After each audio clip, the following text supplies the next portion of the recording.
اور اس کے پڑھنے کا پھر کیا فائدہ ہے اور اس کے نہ پڑھنے کا نقصان کیا ہے. اللہ تعالیٰ نے ہمیں اپنی عبادت کے لیے پیدا کیا. اللہ تعالیٰ فرماتے ہیں وَمَا خَلَقْتُ الْجِنَّ وَالْإِنسَ إِلَّا لِيَعْبُدُونَ کہ میں نے جن و انس کو اپنی عبادت کے لیے پیدا کیا ہے. تو سب سے پہلی بات جسے ہمیں یاد رکھنا ہے وہ یہ کہ اللہ سبحانہ وتعالیٰ نے ہمیں اپنی عبادت کے لیے پیدا کیا. تو ہمیں کیا کرنا چاہیے؟ اللہ تعالیٰ کی عبادت کرنی چاہیے. اللہ سبحانہ وتعالیٰ کی عبادت ساری مخلوق کر رہی. قرآن مجید میں اللہ تعالیٰ فرماتے ہیں أَلَمْ تَرَ أَنَّ اللَّهَ يُسَبِّحُ لَهُ مَنْ فِي السَّمَاوَاتِ وَالْأَرْضِ وَالطَّيْرُ صَافَّاتٍ كُلٌّ قَدْ عَلِمَ صَلَاتَهُ وَتَسْبِيحَهُ وَاللَّهُ عَلِيمٌ بِمَا يَفْعَلُونَ.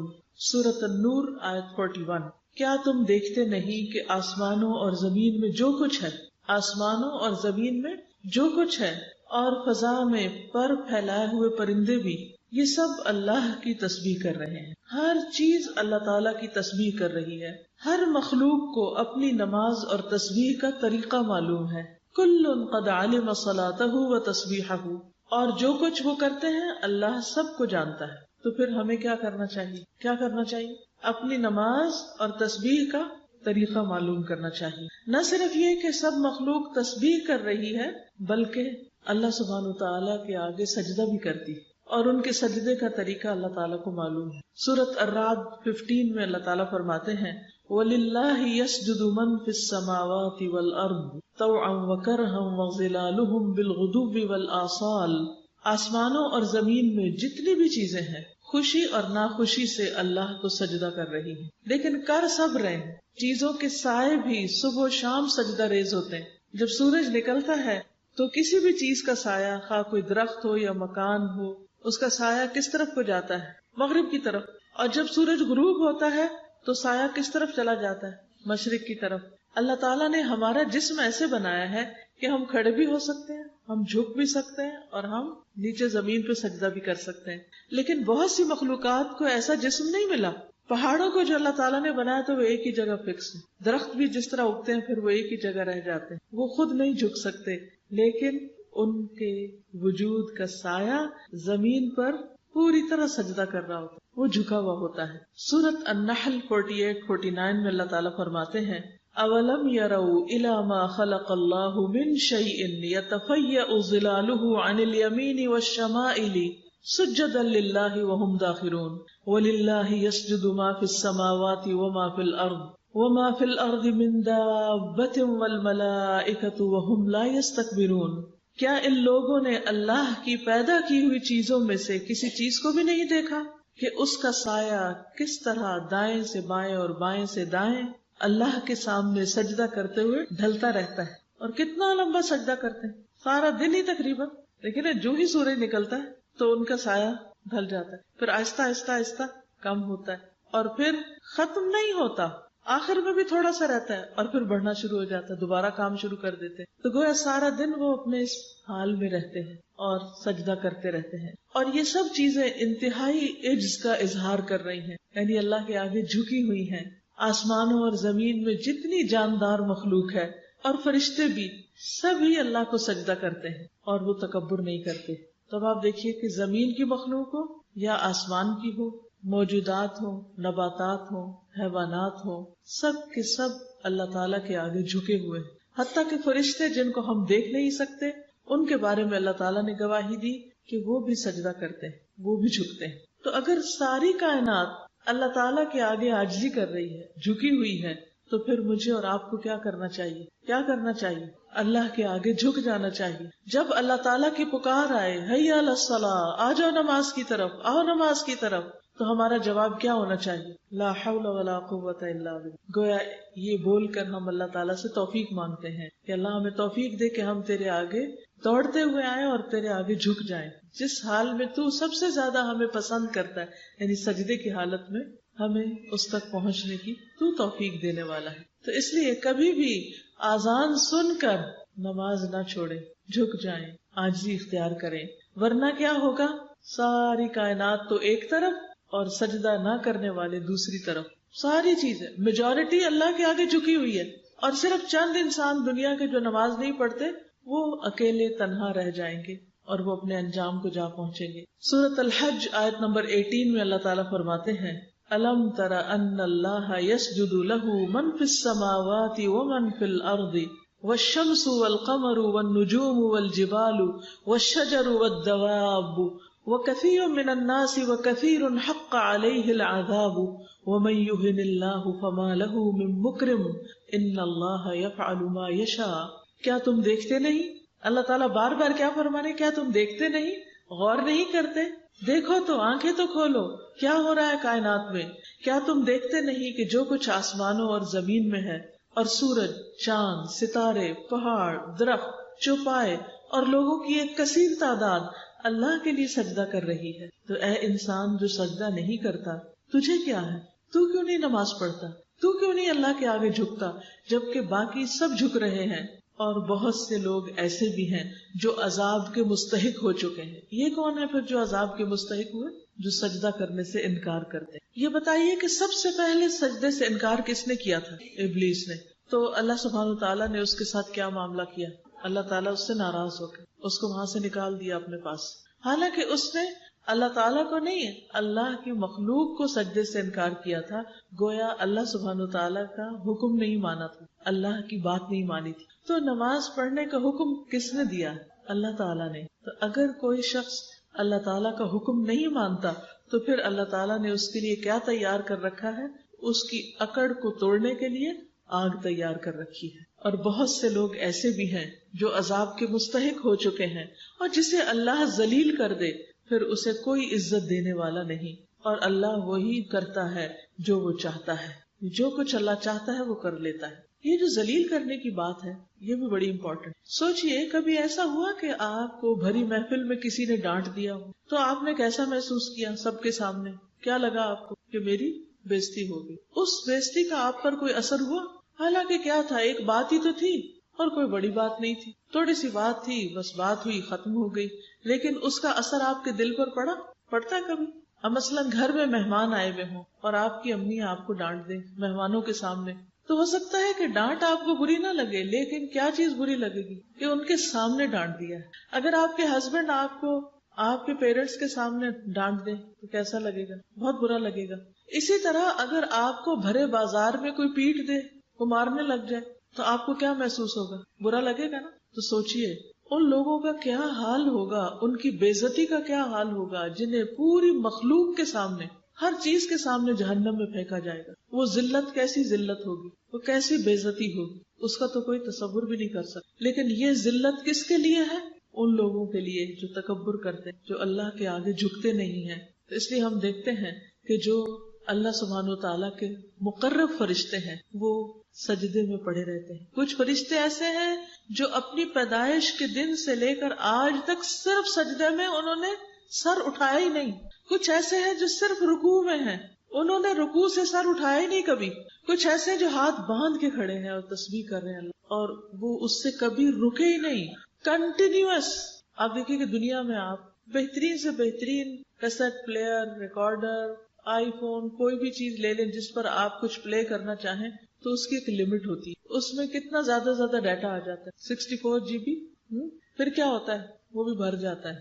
آپ کوئی بھی چیز اگر پلے کرنا چاہیں ایک دن رات لگی رہے گی، کچھ عرصہ لگی رہے گی، پھر اس چیز کی بیٹری ختم ہو جائے گی، پھر اس میں کوئی خرابی واقع ہو جائے گی، وہ ہیٹ اپ ہو جائے گی اور کام ختم. کوئی چیز دنیا میں پرماننٹلی کام نہیں کرتی. لیکن اللہ سبحانہ وتعالیٰ کی ایسی مخلوق ہے جو پرماننٹلی بغیر تھکے، وہ تھکتے بھی نہیں، وہ لا یفترون، رکتے بھی نہیں، وہ بور بھی نہیں ہوتے، اور وہ مسلسل نماز پڑھ رہے ہیں. انہیں کوئی اور کام کرنے کو ہے ہی نہیں، وہ چاہتے ہی نہیں، اور ان کا کسی اور چیز میں دل ہی نہیں لگتا سوائے اس کے جس کے لیے اللہ نے ان کو پیدا کیا. پھر اس کے بعد آپ دیکھیں کہ انسانوں میں سے جو انبیاء ہیں، اللہ تعالیٰ کے محبوب بندے، مقرب بندے، وہ سب سے زیادہ نماز کی فکر کیا کرتے. نبی صلی اللہ علیہ وسلم نے فرمایا کہ ان انبیاء پر جب کوئی پریشانی آتی تو وہ نماز کی طرف متوجہ ہوتے. پھر اللہ سبحانہ وتعالیٰ نے پیغمبروں کو نماز کی پابندی کا حکم بھی دیا. کچھ یاد ہے قرآن مجید کی کوئی آیت کی کسی پیغمبر کو اللہ تعالیٰ نے نماز کا حکم دیا ہو؟ نبی صلی اللہ علیہ وسلم کو فرمایا گیا وَاسْجُدْ وَاقْتَرِبْ وَاسْتَعِینُوا بِالصَّبْرِ وَالصَّلَاةِ اور وَأْمُرْ أَهْلَكَ بِالصَّلَاةِ وَاصْطَبِرْ عَلَيْهَا. یہ کس پیغمبر کو حکم دیا گیا تھا؟ نبی صلی اللہ علیہ وسلم کو. حضرت عیسیٰ علیہ السلام کو زندہ رہنے تک نماز کی وصیت کی گئی تھی. سورۃ مریم میں اللہ تعالیٰ فرماتے ہیں قال انی عبد اللہ آتانی الکتاب وجعلنی نبیا وجعلنی مبارکا اینما کنت واوصانی بالصلاة والزکاة ما دمت حیا. عیسیٰ علیہ السلام نے کہا بے شک میں اللہ کا بندہ ہوں، اس نے مجھے کتاب دی اور مجھے نبی بنایا اور مجھے بابرکت بنایا جہاں بھی میں ہوں، جہاں بھی میں جاؤں برکتیں ہی برکتیں، اور مجھے نماز اور زکوٰۃ کی وصیت کی جب تک میں زندہ رہوں، یعنی زندگی کے آخری لمحے تک نماز کی پابندی. ابراہیم علیہ السلام بھی اپنی اور اپنی اولاد کی نماز کی فکر کرتے ہیں. سورۃ ابراہیم آیت 40 میں آتا ہے رب اجعلنی مقیم الصلاۃ ومن ذریتی ربنا وتقبل دعا. اے میرے رب مجھے نماز قائم کرنے والا بنا دے اور میری اولاد میں سے بھی اے ہمارے رب اور میری دعا قبول فرما. اور بس آپ دیکھیے کہ نماز کی پابندی کی دعا کرتے ہیں، حالانکہ وہ پیغمبر ہیں پھر بھی فکر کرتے ہیں، اور صرف اپنی نہیں اپنے بچوں کی بھی فکر کرتے ہیں. ہم میں سے بہت سے لوگ خود نماز پڑھ لیتے ہیں، بچے سوئے رہتے ہیں کہتے ہیں ہائے بیچارے، ان کو نہیں اٹھاتے، ان کو نہیں جگاتے. ہم ان کی پڑھائی کی زیادہ فکر کرتے ہیں ان کی نماز سے. کہتے ہیں کہ اگر ان کی نیند ڈسٹرب ہوگی تو پھر یہ پڑھ نہیں سکیں گے، اور اگر پڑھیں گے نہیں تو ان کے نمبر اچھے نہیں آئیں گے، اگر نمبر اچھے نہیں آئیں گے تو اچھی جاب نہیں ملے گی، اچھی جاب نہ ملی تو اچھی جگہ شادی نہیں ہوگی. تو دنیا کے لیے اس قدر بھاگ دوڑ کہ دنیا جنت بن جائے، ہر چیز اچھی ہو جائے، خواہ نماز فوت ہو جائے، خواہ نماز نہ بھی پڑھی جائے. ایک مومن تو ایسا نہیں ہوتا، وہ تو اپنی اور اپنے ساتھ اپنی اولاد کی بھی فکر کرتا ہے کہ وہ نمازوں کی پابند ہو. سورۃ ابراہیم 37 میں وہ کہتے ہیں ربنا انی اسکنت من ذریتی بواد غیر ذی زرع عند بیتک المحرم ربنا لیقیموا الصلاۃ فاجعل افئدۃ من الناس تہوی الیہم وارزقہم من الثمرات لعلہم یشکرون. اے ہمارے رب بے شک میں نے اپنی اولاد کو اس وادی میں آباد کیا ہے، یعنی ساری دنیا چھوڑ کر بے آب و گیاس بالکل ایک صحرا میں لا کے میں نے اپنی اولاد کو بسایا، جہاں زندگی کی کوئی سہولت نہیں، جہاں کچھ نہیں اگتا. غیر ذی زرع، تیرے حرمت والے گھر کے پاس. کیوں لا کے بسایا یہاں اے ہمارے رب؟ تاکہ وہ نماز قائم کرے. مقصد یہ ہے ان کو ہر چیز سے ہٹا کے یہاں لانے کا کہ یہ تیرے بندے بن جائے، تیری عبادت کریں.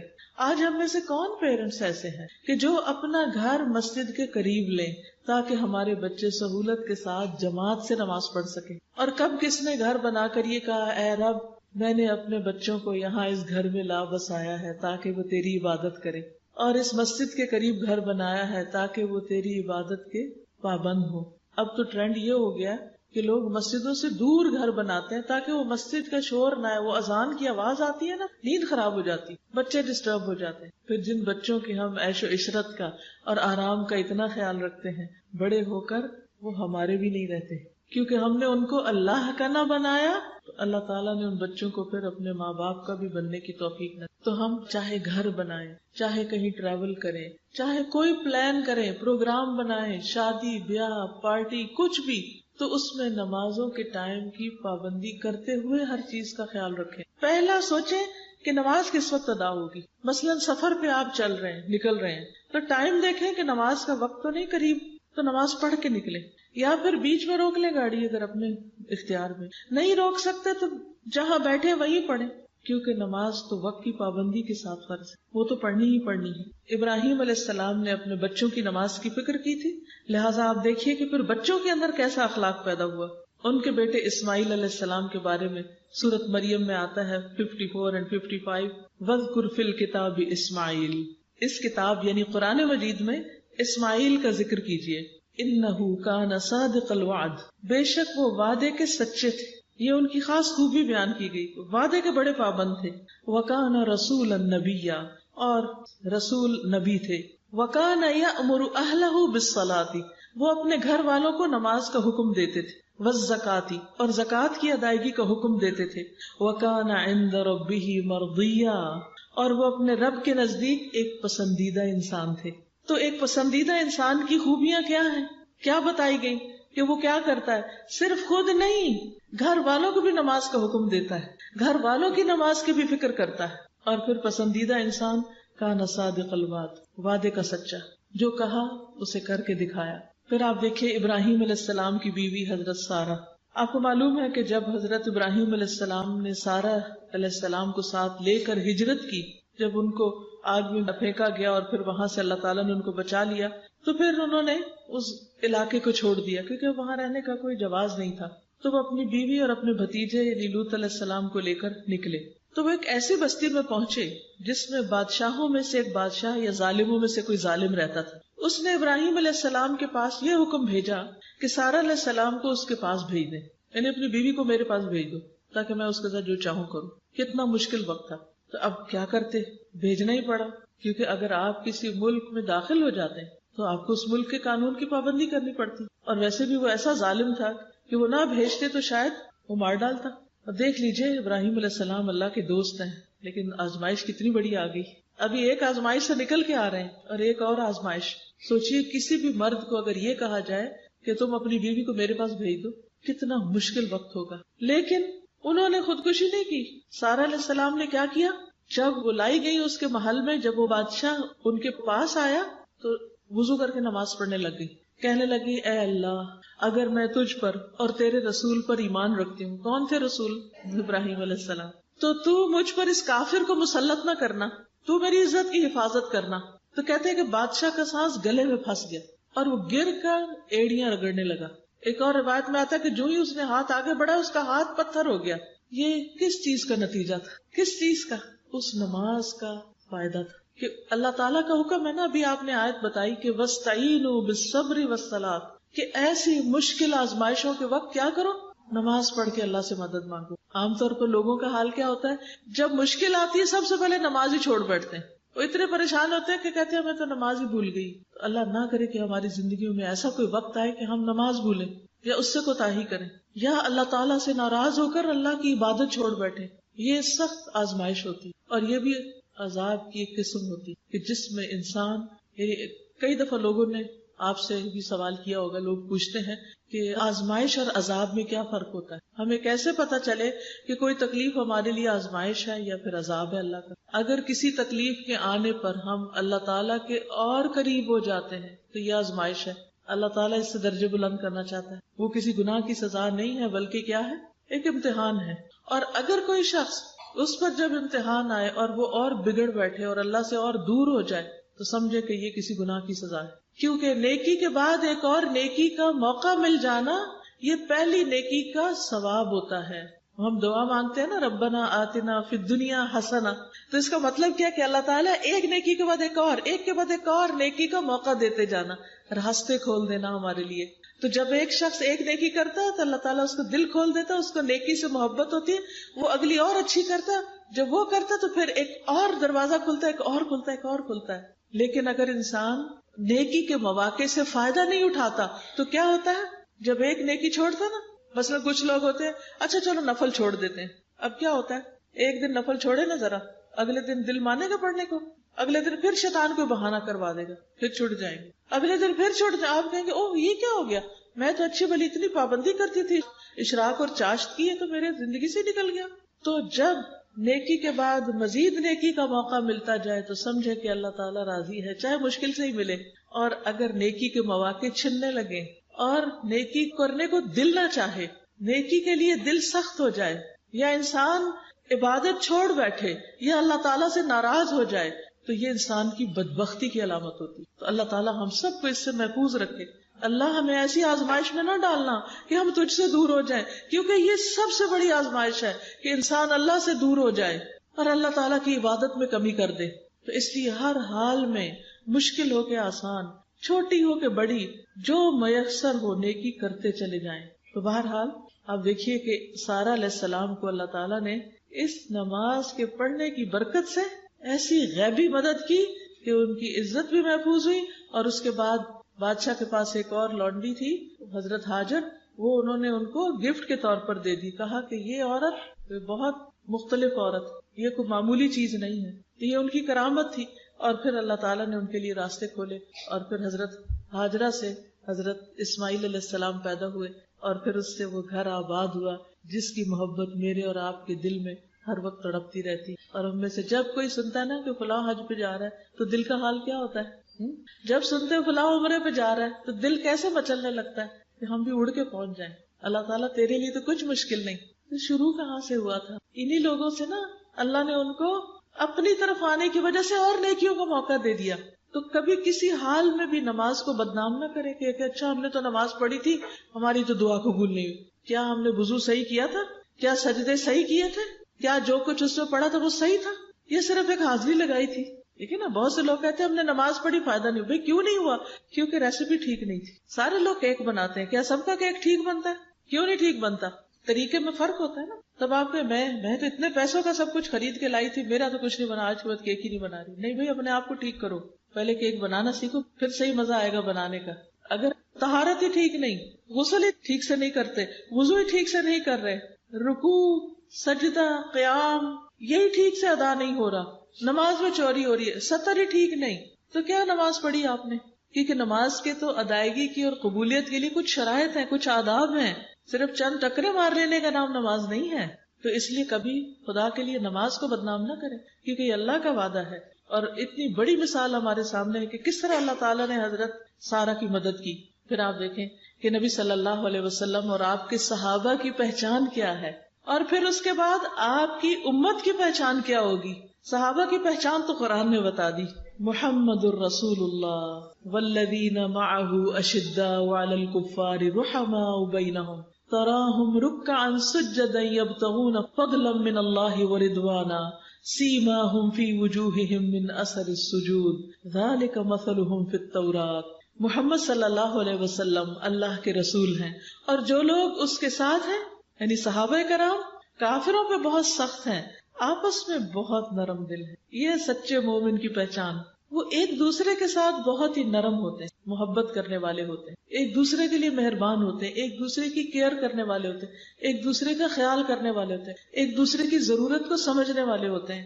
رحماء بینہم, اور ان کی پہچان کیا؟ تراہم رکعا سجدا, تم ان کو دیکھو گے کہیں رکوع کر رہے ہیں, کوئی سجدہ کر رہا ہے, یعنی ان کو سب سے زیادہ محبت ہی نماز سے ہے.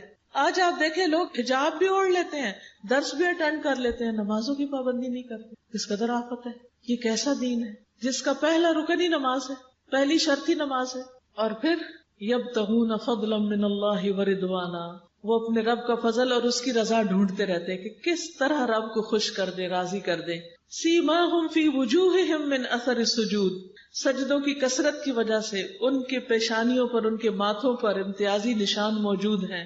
ان کی یہی صفت تورات میں بیان ہوئی ہے کہ محمد صلی اللہ علیہ وسلم کے ساتھی اس طرح ہوں گے. ایک دفعہ کسی نے پوچھا کہ یا رسول اللہ صلی اللہ علیہ وسلم, آپ ہمیں تو پہچانتے ہیں, لیکن آپ کے بعد جو آپ کی امت کے لوگ آئیں گے آپ ان کو کیسے پہچانیں گے؟ تو آپ کو معلوم ہے کہ آپ نے کیا فرمایا کہ سیاہ گھوڑوں کے درمیان اگر ایک سفید گھوڑا ہو تو کیا اس کو نہیں پہچانا جائے گا؟ تو قیامت کے دن لوگوں کے درمیان امت محمد صلی اللہ علیہ وسلم کے جو لوگ ہوں گے وہ اپنے وضو کے اعضاء کی چمک سے پہچانے جائیں گے. قیامت کے اندھیرے میں ان کے چہرے چمک رہے ہوں گے, ان کے بازو چمک رہے ہوں گے, ان کے پاؤں چمک رہے ہوں گے, وہ جہاں چلیں گے چمک ساتھ ساتھ جائے گی.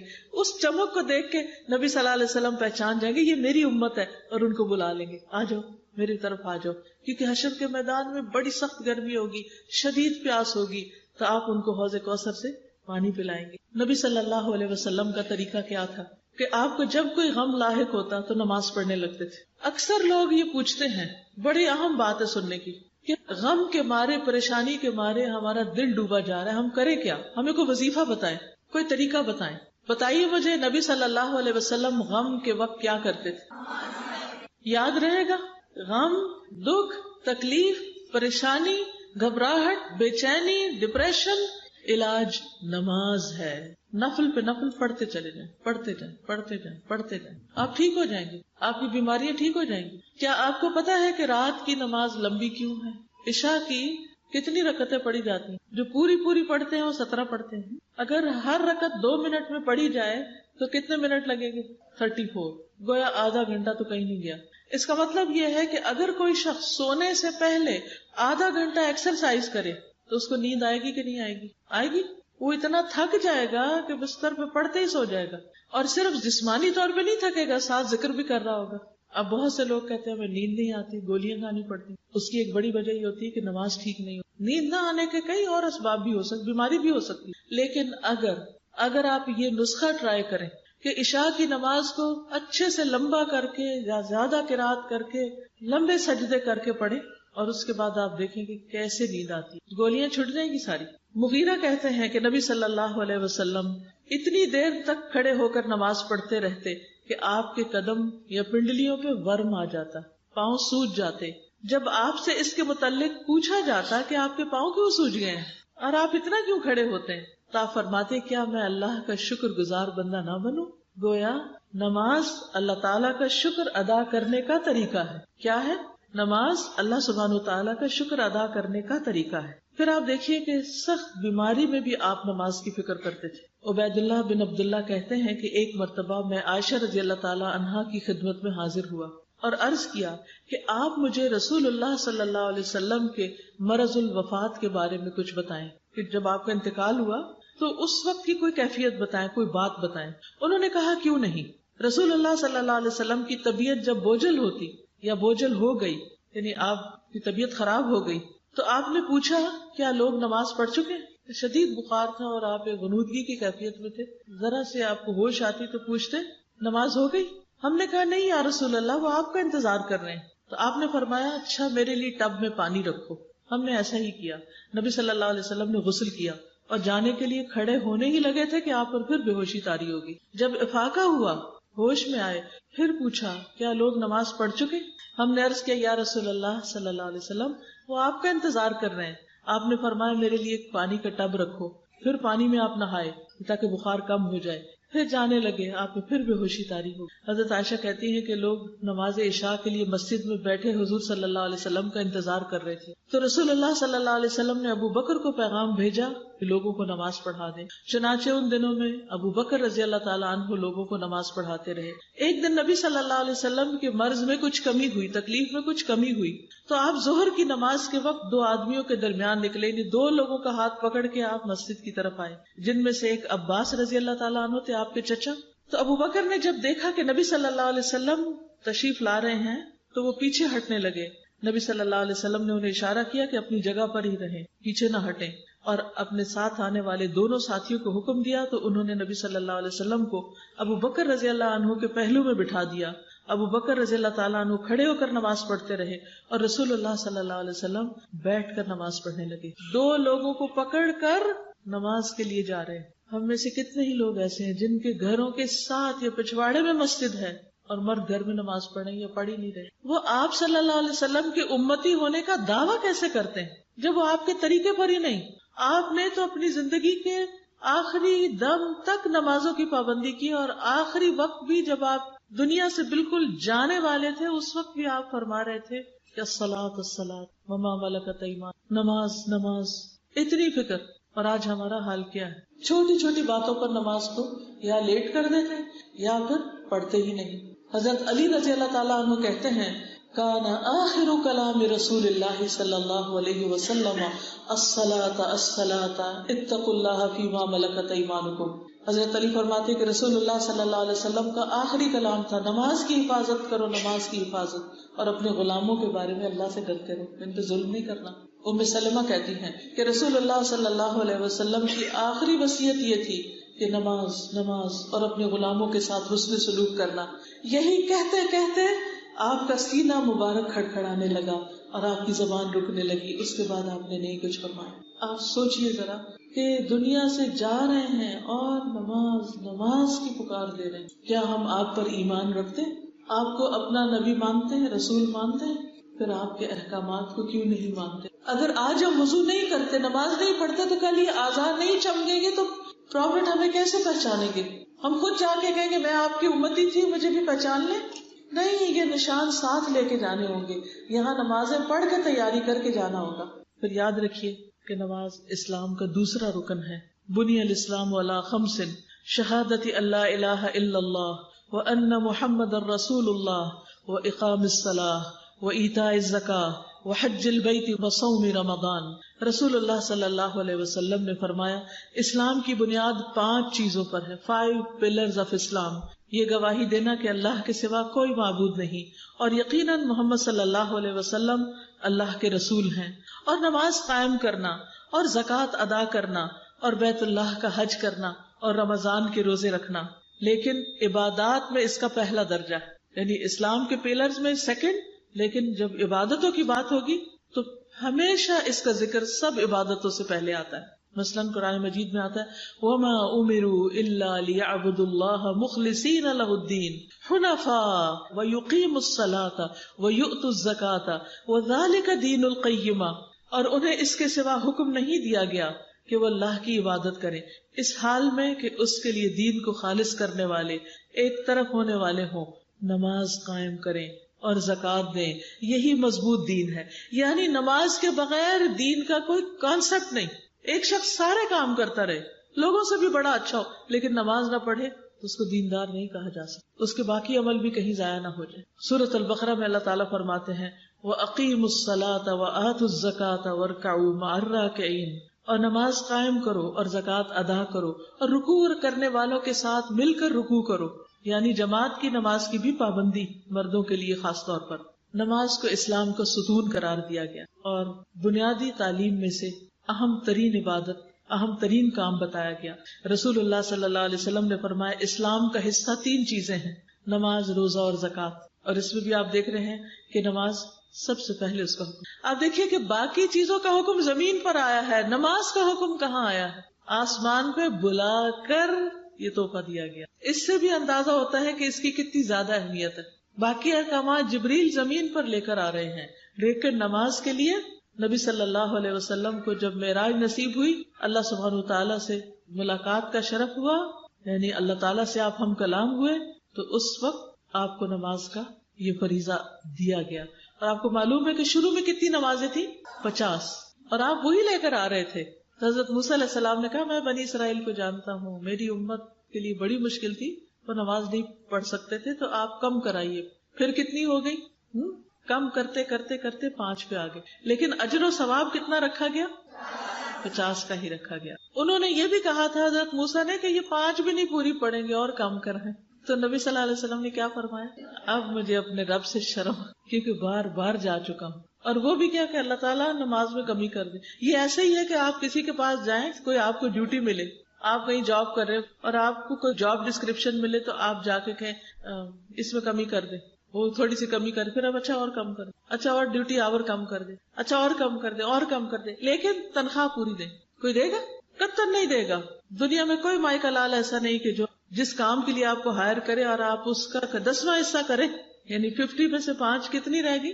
10واں حصہ، اور پھر اجر پورے کا پورا ملے، تنخواہ پوری کی پوری ملے، اور اس کو بھی کئی گنا بڑھانے کا وعدہ کیا گیا ہو۔ لیکن کس قدر شرم کی بات ہے کہ ہم 5 بھی نہیں پڑھ پاتے، ان کی بھی پابندی نہیں کرتے۔ آخر ہم نے کیا سوچ رکھا ہے کہ اللہ تعالیٰ کو کیا منہ دکھائیں گے؟ اللہ سبحانہ و تعالیٰ روزانہ 2 بار فرشتوں سے بندوں کی نماز کی خبر لیتے ہیں، 2 بار پوچھتے ہیں ان سے کہ میرے بندے کیا کر رہے تھے۔ ابو ہریرہ کہتے ہیں کہ رسول اللہ صلی اللہ علیہ وسلم نے فرمایا تمہارے پاس دن اور رات میں فرشتے باری باری آتے ہیں، اور وہ نماز فجر اور نماز عصر میں جمع ہوتے ہیں۔ جو فرشتے رات کو تمہارے پاس رہیں وہ آسمان پہ جاتے ہیں تو ان کا رب ان سے پوچھتا ہے، حالانکہ وہ بندوں کا حال خوب جانتا ہے، تم نے میرے بندوں کو کس حال میں چھوڑا؟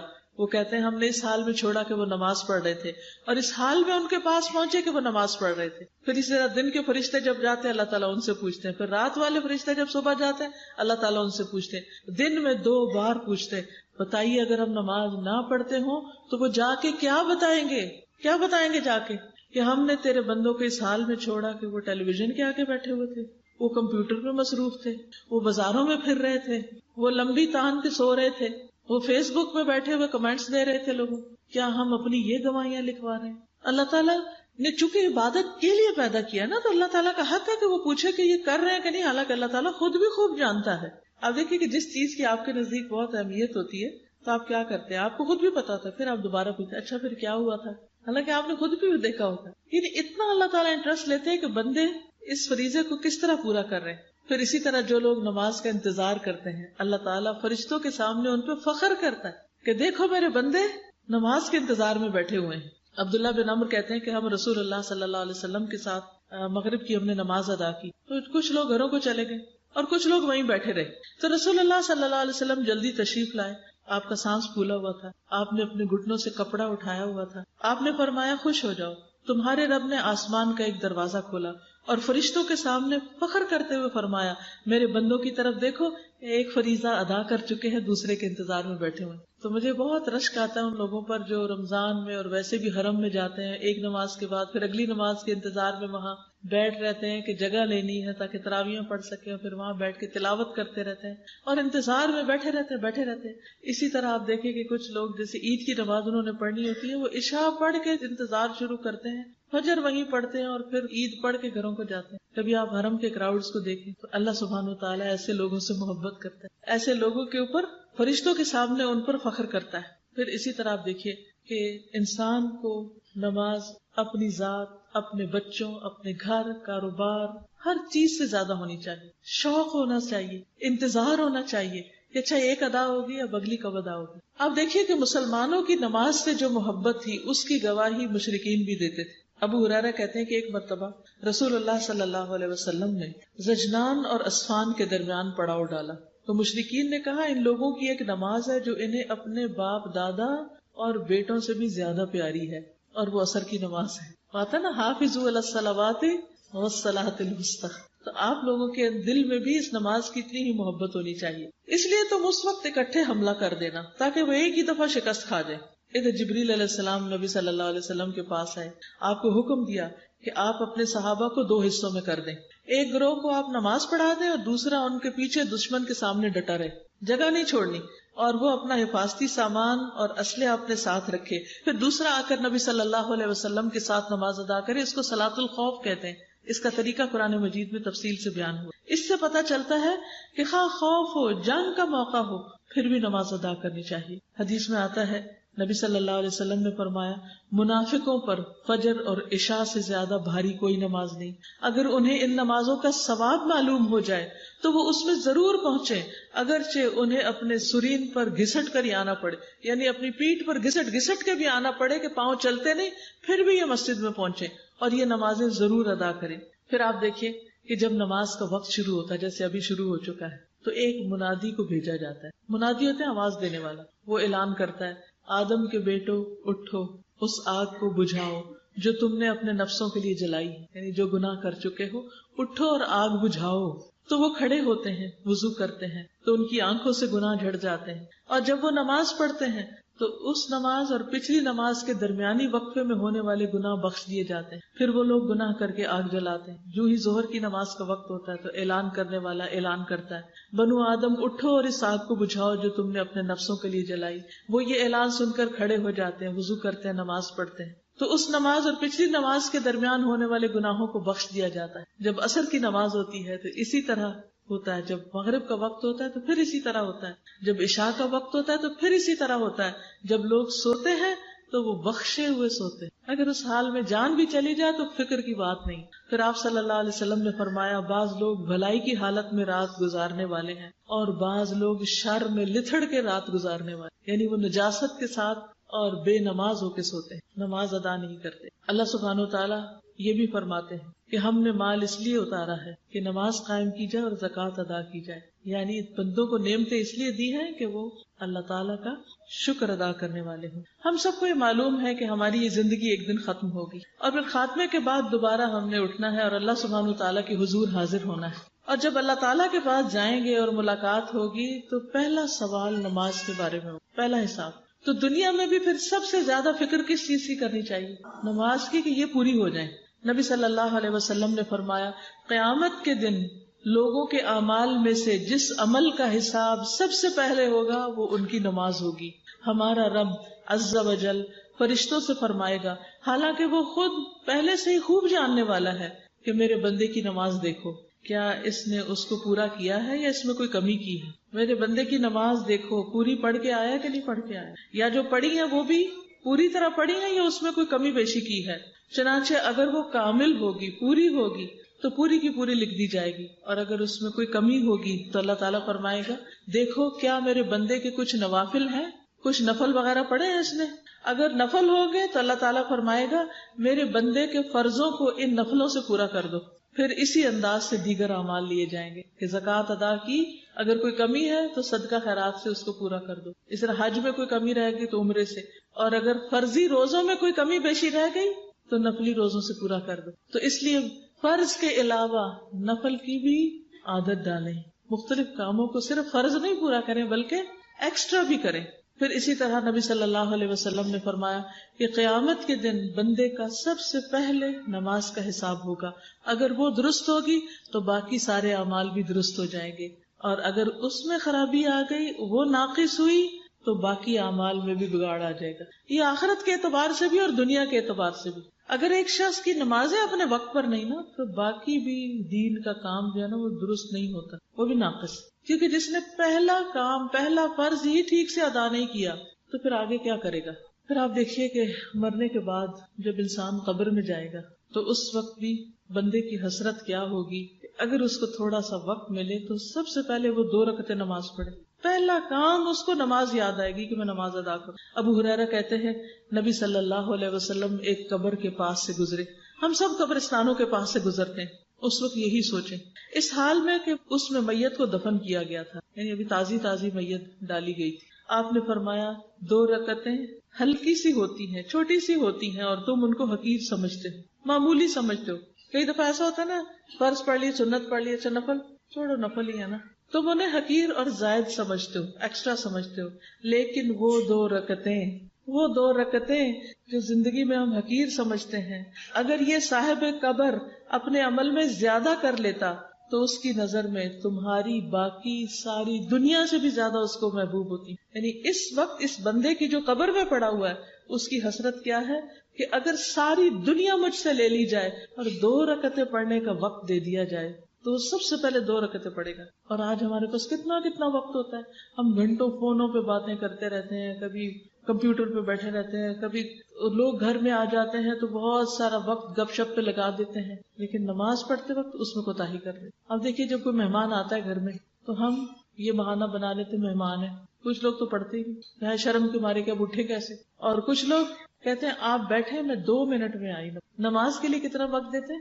میں 2 منٹ، میں جلدی سے نماز پڑھ کے آئی. کہتے ہیں نا یہ جملہ، 2 منٹ جلدی سے نماز کے لیے، اور گھنٹوں لوگوں کے لیے، نفس کی تسکین کے لیے، باتوں کے لیے. آپ دیکھیے کہ بعض اوقات اسکول میں بچے جاتے ہیں، جوان ہو جاتے ہیں بچے، بڑے بڑے اسکولوں میں پڑھتے ہیں، ہزاروں کی فیس دے کے پڑھاتے ہیں، لیکن اکثریت کی ظہر کی نماز جاتی، خاص طور پر جب دن چھوٹے ہوتے. ہم میں سے کتنے لوگ ہیں جن کے دل تڑپتے ہوں اور وہ جا کر اسکول کی اتھارٹی سے بات کریں کہ آپ ان کے لیے نماز کا انتظام کریں. بڑی بڑی بلڈنگز بنتی ہیں لیکن نماز کے لیے کسی پراپر جگہ کا انتظام نہیں ہوتا کیونکہ اس کی کوئی اہمیت نہیں.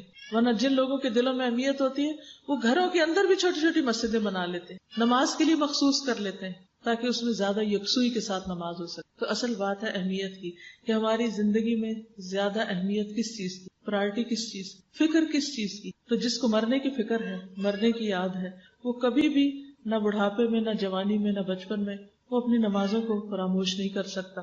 اسی لیے اللہ تعالیٰ قرآن پاک میں سورۃ النور میں فرماتے ہیں رجال لا تلہیہم تجارۃ ولا بیع عن ذکر اللہ واقام الصلاۃ یخافون یوما تتقلب فیہ القلوب والابصار. وہ مرد جنہیں اللہ کے ذکر اور نماز قائم کرنے سے اور زکوٰۃ ادا کرنے سے نہ کوئی تجارت غافل کرتی ہے، نہ کوئی خرید و فروخت، یعنی وہ اپنے بزنس میں ڈوبے بھی ہوں، انتہائی مصروف ہوں، تب بھی وہ وقت نکالیں گے جب نماز کا وقت آئے گا. اور وہ اپنا سالانہ آڈٹ صرف دنیا کے لیے نہیں کرواتے، وہ اس میں سے اپنی زکوٰۃ کا حساب بھی خوب رکھتے ہیں کہ اللہ کے راستے میں کتنا دینا ہے. وہ اس دن سے ڈرتے ہیں جس میں دل اور آنکھیں الٹ جائیں گی، پلٹ جائیں گی، انسانوں کا خوف کے مارے برا حال ہوگا. اس دن کے خوف سے بچنے کے لیے وہ آج دنیا میں اللہ تعالیٰ کے آگے جھکتے ہیں اور اللہ تعالیٰ کو راضی رکھتے ہیں. رسول اللہ صلی اللہ علیہ وسلم نے فرمایا تمہارا رب بکریوں کے اس چرواہے پر تعجب کرتا ہے، یعنی اس سے راضی ہوتا ہے، خوش ہوتا ہے جو پہاڑ کی چوٹی پر اکیلا ہوتے ہوئے نماز کے لیے خود ہی آذان کہتا ہے اور پھر نماز پڑھتا ہے. اللہ تعالیٰ فرماتے ہیں دیکھو میرے اس بندے کو جو نماز کے لیے آذان اور اقامت کہتا ہے اور مجھ سے ہی ڈرتا ہے، میں نے اپنے اس بندے کو بخش دیا اور جنت میں داخل کر دیا.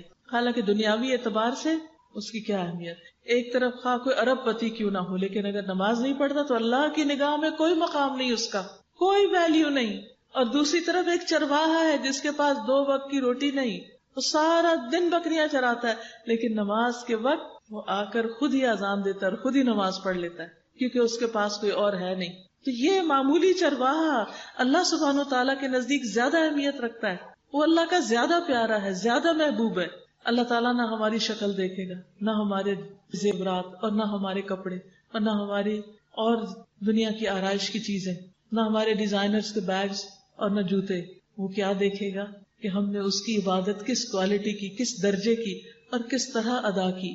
اسی میں ہی انسان کی عزت اور عظمت. انسان سب سے زیادہ اللہ تعالیٰ کے قریب سجدے کی حالت میں ہوتا ہے. نبی صلی اللہ علیہ وسلم کا طریقہ کیا تھا کہ آپ اپنے گھر میں کام کاج میں مصروف ہوتے، ازواج سے بات چیت کر رہے ہوتے کہ اتنے میں اذان ہو جاتی تو آپ سب سے اجنبی ہو جاتے اور سب کو چھوڑ کر نماز کے لیے چلے جاتے. کیا ابھی تک ہمیں یہ عادت پڑی ہے کہ جب اذان ہو تو سارے کام چھوڑ دیں کہ پہلے ذرا نماز پڑھ لیں؟ اکثر ایسے ہوتا ہے کہ اچھا ہم کہتے ہیں یہ ایک دفعہ ختم ہو جائے نا پھر میں آرام سے نماز پڑھوں گی. اتنے میں نماز اتنی لیٹ ہو جاتی ہے کہ پھر آرام کا وقت نہیں ہوتا، پھر وہ ٹکرے ہی مار کے اٹھ جاتے ہیں. ایسی ہی نماز کو منافق کی نماز قرار دیا گیا کہ جو عصر کی نماز کے لیے انتظار کرتا رہتا ہے دھوپ کے زرد ہونے کا، حتیٰ کہ وہ جب ڈوبنے کے قریب ہوتا ہے تو جلدی سے اٹھ کر چند ٹکرے ایسے مارتا زمین پہ جیسے مرغی دانا چننے کے لیے زمین پہ ٹھونگے مارتی ہے جلدی، اور اس میں اللہ کو کچھ بھی یاد نہیں کرتا. نبی صلی اللہ علیہ وسلم نے نماز کو تاخیر سے ادا کرنے سے منع کیا. ابو ذر کہتے ہیں کہ رسول اللہ صلی اللہ علیہ وسلم نے مجھے بلایا اور فرمایا، اے ابو ذر، قریب ہے میرے بعد ایسے حکمران ہوں گے جو نماز کو فوت کر دیں گے، تو تم نماز کو اپنے وقت پہ پڑھنا. اگر تو نے نماز کو اپنے وقت پر پڑھ لیا تو وہ نماز جو پھر بعد میں حاکم کے ساتھ پڑھی گئی وہ تیرے لیے نفل ہو جائے گی، ورنہ تو نے تو اپنی نماز پوری کر ہی لی. یعنی اگر کسی مسجد میں بہت لیٹ نماز ہوتی ہے یا کچھ لوگ بہت دیر سے کسی دفتر میں نماز پڑھنے کی چھٹی دیتے ہیں تو انسان کو دیر کی بجائے اپنے وقت پر نماز پڑھنی چاہیے، کیونکہ اول وقت میں نماز پڑھنے پر اللہ سبحانہ و تعالیٰ کی بخشش کا وعدہ ہے. پھر اسی طرح نماز کا فوت ہونا جو ہے وہ انتہائی فکر کی بات ہے. کیا آپ کو معلوم ہے کہ نبی صلی اللہ علیہ وسلم کی نماز غزوہ خندق کے موقع پر فوت ہو گئی جب کفار نے آپ کو بہت مشغول کر لیا تھا. آپ جو کسی کو بد دعا نہیں دیتے تھے، اس دن آپ نے فرمایا کہ اللہ ان کے گھروں کو اور قبروں کو آگ سے بھر دے، انہوں نے ہمیں نماز عصر سے روک دیا یہاں تک کہ سورج غروب ہو گیا. اور آج ہم لوگ آرام سے سورج نکل آتا ہے اور لوگ فجر پڑھ رہے ہوتے ہیں، سورج ڈوب جاتا ہے اور وہ عصر قضا کر رہے ہوتے ہیں. آخر کیوں؟ اگر ہماری ترجیح نماز ہو تو پھر ہم ہر کام میں سے نکل کے اپنا وقت نکال کے نماز ادا کر لیں گے. پھر اسی طرح قرآن مجید میں اللہ سبحانہ وتعالیٰ نے کچھ پچھلی امتوں کا ذکر کیا کہ انہوں نے نمازوں کو ضائع کیا اور ان کا انجام بھی پھر بتایا گیا. اور وہ کیا؟ فَخَلَفَ مِن بَعْدِهِمْ خَلْفٌ أَضَاعُوا الصَّلَاةَ وَاتَّبَعُوا الشَّهَوَاتِ فَسَوْفَ يَلْقَوْنَ غَيًّا. پھر ان کے بعد یعنی پہلے جو نیک لوگ تھے یا نیک ماں باپ، ان کے بعد ان کی نالائق اولاد ان کی جانشین بنی جنہوں نے نماز کو ضائع کیا اور اپنی خواہشات کے پیچھے لگ گئے، دنیا کے عیش و عشرت میں لگ گئے اور جہنم کے گڑھے میں وہ جا پڑیں گے. کتنا صاف حکم کہ اگر کسی کے ماں باپ نماز پڑھتے اور بچے نہیں پڑھتے تو ماں باپ کی نمازیں بچوں کو ہرگز فائدہ نہ دیں گی. ابو بصرہ غفاری کہتے ہیں رسول اللہ صلی اللہ علیہ وسلم نے ہمارے ساتھ مخمس میں عصر کی نماز پڑھی، پھر آپ نے فرمایا یہ نماز تم سے پہلی امتوں پر بھی پیش کی گئی تو انہوں نے اس کو ضائع کر دیا، تو جو آدمی اس کی حفاظت کرے گا اسے دوہرا اجر ملے گا. تو اس لیے کہیں بھی ہو، کیسے بھی حالات ہوں، نماز نہیں چھوڑنی چاہیے. نبی صلی اللہ علیہ وسلم نے فرمایا جب آدمی کسی جنگل میں ہو اور نماز کا وقت آ جائے تو وضو کرے، اگر پانی نہ ہو تو تیمم کر لے، پھر اگر تکبیر کہے تو اس کے دونوں فرشتے اس کے ساتھ نماز پڑھیں گے. یعنی وہ اکیلا ہے، کوئی نہیں اس کے ساتھ پڑھنے والا، تو کون پڑھ رہا ہے اس کے ساتھ؟ کرام کاتبین، کیونکہ وہ وہی کر رہے ہوتے ہیں نا جو انسان کر رہا ہوتا ہے، اس کو لکھ رہے ہوتے ہیں، تو وہ ساتھ شامل ہو جاتے ہیں. اگر اس نے آذان بھی دی اور تکبیر بھی کہی تو اس کے ساتھ اللہ کے اتنے بڑے بڑے لشکر نماز پڑھیں گے جن کے کنارے دکھائی نہ دیں گے. سبحان اللہ. یعنی اگر آپ کسی ایسی جگہ پر ہیں جہاں بالکل ایک اکیلے ہیں، تنہا نماز پڑھ رہے ہیں، تو آپ تنہا نہیں ہیں، اللہ کی اور مخلوق آپ کے ساتھ ہے جس کو آپ نہیں جانتے، لیکن آپ اللہ محبوب بن جاتے ہیں. آپ دیکھیے کہ کچھ لوگ جیسے شادی پارٹی میں ہوتے ہیں نا، تو دیکھا دیکھی ایک دوسرے کو نماز نہیں پڑھتے. اچھا اس نے بھی نہیں پڑھی، اچھا گھر جا کے پڑھ لیں گے. کچھ نمازیں تو گھر پڑھی جا سکتی ہیں، مثلا عشاء کی نماز، لیکن وہ بھی آپ دیکھیں کہ اگر رات کے 12 بج گئے کسی شادی میں ہی تو گھر جا کے پڑھنے کا تو ٹائم ہی گزر گیا. کیوں نہیں پڑھتے؟ سبھی مسلمان ہیں، کیونکہ شرماتے ہیں لوگ کیا کہیں گے، یا پھر کپڑے ہم نے ایسے پہن رکھے ہوتے ہیں جن میں نماز پڑھی نہیں جا سکتی. تو جب ہم گھر سے نکلنے لگتے ہیں تو پہلے انتظام کر کے جائیں نا کہ ان کپڑوں میں اگر مجھے وضو کی ضرورت پیش آئی تو بازو اوپر ہو جانے چاہیے، یا وہ اتنے باریک نہیں ہونے چاہیے کہ نماز نہ پڑھی جا سکے، یا وہ اتنے اکڑے ہوئے نہیں ہونے چاہیے کہ میں جھک نہ سکوں، یا ایسے زیورات نہیں ہونے چاہیے، یا ایسا میک اپ نہیں ہونا چاہیے کہ جو نماز اور وضو کے راستے میں حائل ہو جائے. کیونکہ کیا ہم میں سے کوئی اللہ تعالیٰ کے سامنے جا کے یہ کہہ سکتے ہیں اللہ پاک وہ فلاں نماز میں نے اس لیے نہیں پڑھی تھی کیونکہ میں نے میک اپ کیا ہوا تو میں کیسے خراب کرتی، پھر لوگوں کے سامنے مجھے شرم آتی. لوگوں سے شرماتے ہیں، اللہ سے نہیں شرماتے. لوگوں سے ڈرتے ہیں، اللہ سے نہیں ڈرتے. اور پھر شادی کے دن جب اللہ تعالیٰ خوشی دے رہا ہے آپ نماز چھوڑ دیتے ہیں. پھر شادیاں کیسے برکت والی شادیاں ہوں، کوئی غم کا موقع آتا ہے لوگ نماز چھوڑ دیتے ہیں کہ اس غم میں بھی نماز پڑھی جائے گی. فرض تو کسی حال میں بھی نہیں چھوڑا جا سکتا. اس لیے کہیں پر بھی ہوں، چاہے آپ اکیلے ایک ہوں، کوئی نہ پڑھ رہا ہو، آپ اٹھیں اور نماز پڑھیں. چاہے سب باتیں بنائیں. قیامت کے دن ان باتیں بنانے والوں کا کیا ہوگا؟ اللہ تعالیٰ کے فیورٹ یہ ہوں گے یا آپ ہوں گے جو ان سب کو چھوڑ کر اللہ کے آگے جھک جائیں؟ ہمیں اپنا مقام لوگوں کی نظر میں نہیں دیکھنا چاہیے، ہمیں اپنا مقام اللہ سبحانہ وتعالیٰ کی نظر میں دیکھنا چاہیے کہ وہاں ہم کیسے لگ رہے ہوں گے. پھر اسی طرح بعض اوقات کپڑے کم ہوتے ہیں، بعض اوقات کپڑا پلیت ہو جاتا ہے، تو اس صورت میں بھی اگر کوئی چارہ نہ ہو تو جس حال میں ہے نماز ادا کر لیں. پھر بیمار بھی ہو تو نماز نہ چھوڑیں. کھڑے ہو کے نہیں پڑھ سکتے بیٹھ کے پڑھ لیں، بیٹھ کے نہیں پڑھ سکتے اشاروں سے پڑھ لیں، لیٹ کے پڑھ لیں، لیکن نماز نہ چھوڑیں. عمران بن حسین کہتے ہیں کہ مجھے بواسیر کا مرض تھا تو میں نے نبی صلی اللہ علیہ وسلم سے نماز کے بارے میں دریافت کیا. آپ نے فرمایا کھڑے ہو کر نماز پڑھ لو، اگر اس کی طاقت نہیں تو بیٹھ جاؤ، اگر اس کی بھی نہیں تو پہلو کے بل لیٹ جاؤ، یعنی اگر سیدھے نہیں بیٹھ سکتے تو لیٹ کے پڑھ لو لیکن نماز نہیں چھوڑو. حالت جنگ میں بھی نماز نہیں چھوڑی جا سکتی. پھر اگر کسی قسم کے کوئی خوف کی صورت ہو، کوئی پریشانی کا عالم ہو تو بھی ہمیں نماز نہیں چھوڑنی. دجال جیسا عظیم فتنہ جو زمین پہ سب سے بڑا فتنہ ہوگا، اس وقت بھی نماز کی حفاظت کرنی. صحابہ کرام کہتے ہیں ہم نے عرض کیا اے اللہ کے رسول صلی اللہ علیہ وسلم دجال زمین میں کتنا عرصہ رہے گا؟ آپ نے فرمایا 40 دن اور 1 دن سال کے برابر، 1 دن مہینے کے برابر، 1 دن ہفتے کے برابر ہوگا اور باقی دن عام دنوں کے برابر. یعنی دجال جب آئے گا تو 40 دن رہے گا زمین اور 1 دن 1 سال کا ہوگا، 1 دن 1 مہینے کا ہوگا، 1 دن 1 ویک کا ہوگا اور باقی دن تمہارے دنوں کے برابر ہوں. تو صحابہ کو سب سے زیادہ فکر پتہ کس چیز کی ہوئی؟ ہم نے عرض کیا اللہ کے رسول صلی اللہ علیہ وسلم وہ دن جو سال کے برابر ہوگا اس میں ہمارے لیے 1 دن کی نمازیں پڑھنی کافی ہوں گی. آپ نے فرمایا نہیں، بلکہ تم 1 سال کی نمازوں کا اندازہ کر لے کہ سال میں کل کتنی پڑھی جاتی ہے، تو اس ایک طویل ترین دن میں سال بھر کی نمازیں پڑھتے جانا، اندازے کے ساتھ پڑھتے جانا. پھر آپ دیکھیں کہ بچوں کو بھی سب سے پہلے حکم کس چیز کا دیا جاتا ہے؟ آپ نے فرمایا مروا اولادکم بالصلاۃ وہم ابناء 7 سنین، اپنے بچوں کو نماز کا حکم دو جب وہ 7 سال کے ہو جائیں. واضربوہم علیہا وہم ابناء 10 سنین، اور جب وہ 10 سال کے ہو جائیں تو انہیں نماز چھوڑنے پر مارو اور ان کے بستر الگ کر دو.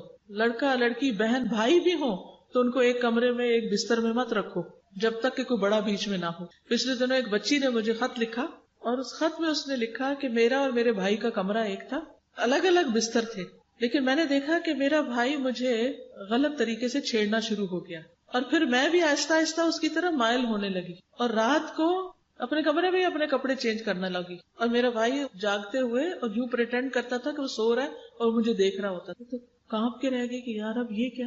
ہم سمجھتے ہیں بہن بھائی ہیں تو کوئی فرق نہیں پڑتا، بہن بھائیوں کو بھی ایک بستر میں مت سلائیں، کٹھے نہ لیٹنے دیں کیونکہ ان کے بیچ میں بھی شیطان آ جاتا ہے. اور ایسے کئی ایک خرابیوں کے واقعات آپ نے بھی سن رکھے ہوں. تو نبی صلی اللہ علیہ وسلم کے اس حکم پر بھی عمل کرنا بہت ضروری ہے. پھر اسی طرح یہ ہے کہ اگر کوئی سرونٹ نماز پڑھتا ہو اس کو مارنے کی اجازت نہیں، یعنی جو نماز پڑھے اس کی سزا میں بھی کمی ہو جائے گی. ابو امامہ کہتے ہیں کہ رسول اللہ صلی اللہ علیہ وسلم خیبر سے آئے تو آپ کے پاس 2 غلام تھے. حضرت علی نے کہا اللہ کے رسول صلی اللہ علیہ وسلم ہمیں بھی ایک غلام دے دیں. آپ نے فرمایا ان میں سے جو بھی چاہتے ہو لے لو.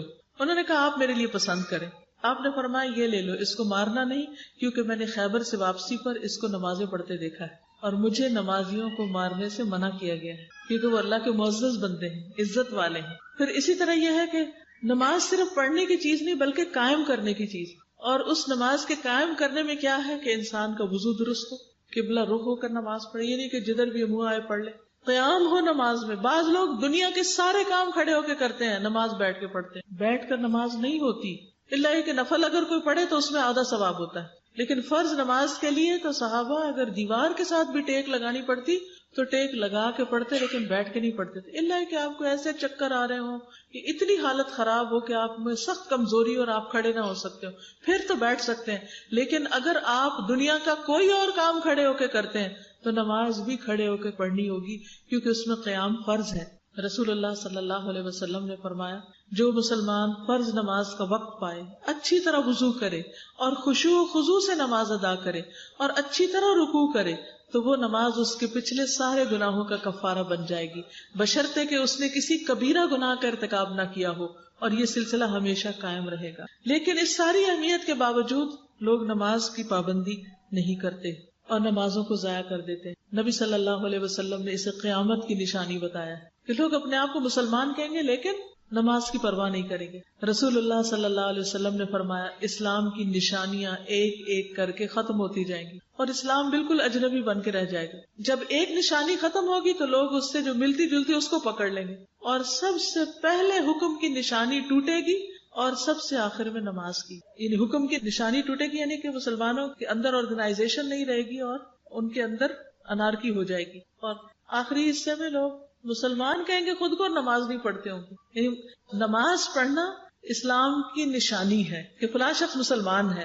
مثلا ایک گیدرنگ جس میں مسلم نان مسلم سب اکٹھے ہوں، اور اگر مسلم اس میں اسے اٹھ کے نماز پڑھتے ہیں تو یہ بتا دے گی نا چیز، زبان سے نہ بھی بولیں کہ میں مسلم، کہ میں مسلمان ہوں، اس کا عمل بتا دے گا. لیکن ایک وقت آئے گا کہ لوگ کہیں گے کہ آئی ایم مسلم، لیکن وہ کوئی بھی نماز نہیں پڑھتے. اور اس وقت بھی مختلف علاقوں میں گاؤں میں جا کے لوگوں سے پوچھیں کتنے لوگوں کو نماز آتی اور کتنے پڑھتے ہیں. بلیو می، ہمارے بہت سے اسٹوڈینٹس جو پڑھ کر گاؤں میں واپس گئے، انہوں نے بتایا کہ بعض گاؤں میں پورے گاؤں میں ایک آدھ شخص کے سوا کسی کو سورت فاتحہ نہیں آتی. ان کے پاس جائے نماز نام کی چیز نہیں تھی، کوئی مسجد نہیں، وہاں کوئی نماز پڑھانے والا نہیں، کوئی نماز سکھانے والا نہیں، اور وہ کیا ہے؟ مسلمان. یعنی سورج نکلتا ہے اور سورج ڈوبتا ہے اور سورج نکلتا ہے اور سورج ڈوبتا ہے، اور پوری بستی میں سے کوئی ایک بندہ اللہ کے آگے نہیں جھکتا. اور ایسی ایک نہیں کئی ایک بستیاں ہوں گی اس ملک کے اندر جسے اسلام کے نام پر حاصل کیا گیا. تو کس کا فرض بنتا ہے؟ ہم سب کا بنتا ہے. آپ کہیں گے گورنمنٹ کا بنتا ہے، ٹھیک ہے گورنمنٹ کا بھی بنتا ہے، لیکن میرا اور آپ سب کا بھی بنتا ہے کہ ہم اس چیز کے بارے میں فکر مند ہوں، اور سب لوگ اپنے اپنے گاؤں والوں اور اپنے اپنے پیچھے والوں کی فکر کرنا شروع کر دیں، اور ایک باقاعدہ مہم چلائیں کہ جا کے پوچھیں کتنے بچے نماز پڑھتے ہیں، کتنے جوان نماز پڑھتے ہیں، کتنے مرد پڑھتے ہیں، کتنی عورتیں پڑھتی ہیں، اور کیا اگر پڑھتی ہیں تو ان کو پڑھنی بھی آتی ہے.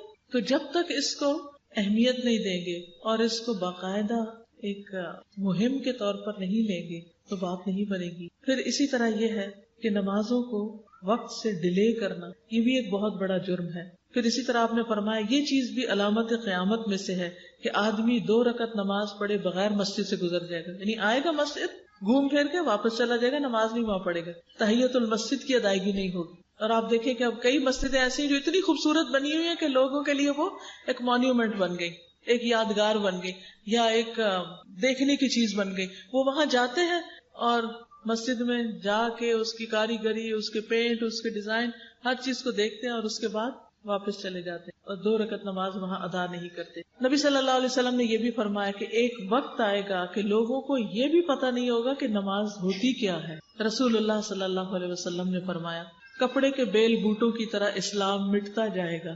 کپڑوں پہ کڑھائی کی جاتی ہے نا، پھر کچھ ایسا گھسنے لگتے ہیں نا تو دھاگے اتر کے تو کپڑا بالکل صاف ہو جاتا ہے. فرمایا کہ کپڑوں کے بیل بوٹوں کی طرح اسلام بھی مٹتا جائے گا، حتیٰ کہ کسی کو یہ بھی معلوم نہ رہے گا کہ نماز، روزہ، قربانی اور صدقہ کسے کہتے ہیں، کیا ہوتا ہے. اور ایک رات میں اللہ تعالیٰ کی کتاب کو مٹا دیا جائے گا اور زمین میں ایک آیت بھی باقی نہ رہے گی.